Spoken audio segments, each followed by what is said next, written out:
Hi, Skyler. I got your mask here for you. As you can see, that turned out super nicely. Went ahead and went over everything again with that more gloss silver, so it's much more striking in person than it's looking on camera, but you can see that there's more of a reflective quality to it, which I think was definitely worthwhile. It came out really nice. And then you can see I have the silver visor in there as well, which matches quite nicely with it, but still does contrast with this outline, which I think is cool. And the inside, you can see there where that's glued in. So a couple things that we'd already discussed, but I figure I'll go over them again. I made the inside, you can see that that's much larger than the actual eye hole. Now that is so that if you want to use the color insert, you can pop these things out. They're just hot glued in. Lay it on top and re-glue it without any of that glue appearing on the other side. There's plenty of space for that.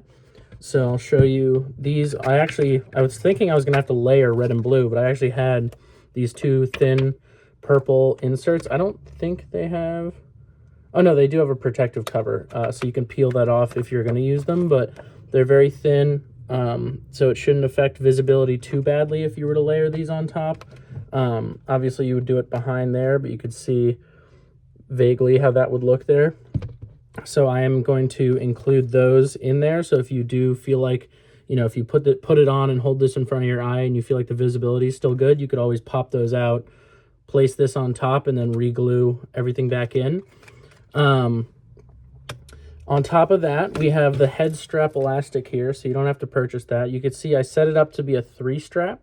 So this one would go on the back of the head and that one would connect at the top.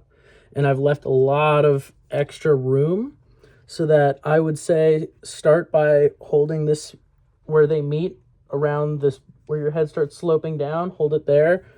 See whether this needs to be cut shorter or anything to where the top of the mask is. Once you have that lined up, check the other two and make sure that you make it a little tighter than you think you need so it has that hold to your face. So that is in there for you as well. And then I have the pre-cut foam inserts. So I'm giving you 3 sets of these thinner ones because since it's a mask, it's mostly going to be for comfort. 3 is probably way more than you'll need, but better safe than sorry.